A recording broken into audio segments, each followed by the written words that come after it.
Un autre aspect de cet ordre extraordinaire formé dans l'univers à l'issue du Big Bang est la création d'un univers habitable.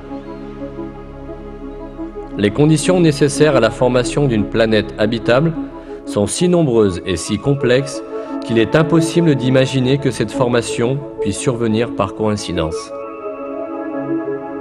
Paul Davies, un célèbre professeur de physique théorique, a déclaré, après avoir effectué une série de calculs sur le taux d'expansion de l'univers, que ce taux est d'une précision inimaginable.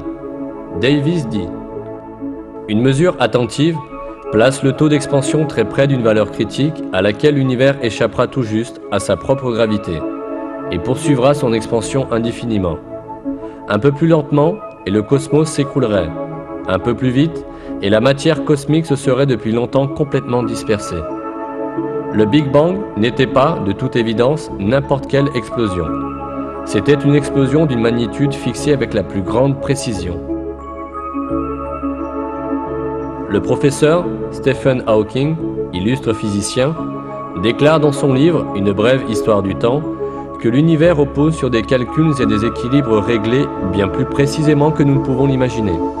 Hawking déclare à propos du taux d'expansion de l'univers : « Si le taux d'expansion, une seconde après le Big Bang, avait été inférieur ne serait-ce que d'un 100 milliards de millionième, l'univers se serait effondré à nouveau bien avant d'atteindre sa taille actuelle. » Paul Davies explique également la conséquence inévitable à tirer de ces équilibres et de ces calculs incroyablement précis. Il est difficile de résister à l'impression que la structure actuelle de l'univers, qui paraît si sensible à la moindre modification des chiffres, a été soigneusement élaborée. La conjugaison apparemment miraculeuse de ces valeurs numériques que la nature a assignées à ces constantes fondamentales demeure la preuve la plus éclatante d'une forme d'organisation cosmique. En rapport avec le même fait, un professeur d'astronomie américain, George Greenstein, écrit dans son livre « L'univers symbiotique » : « Lorsque nous examinons toutes ces preuves, nous sommes assaillis par l'idée insistante que cela doit être la marque d'une volonté surnaturelle. »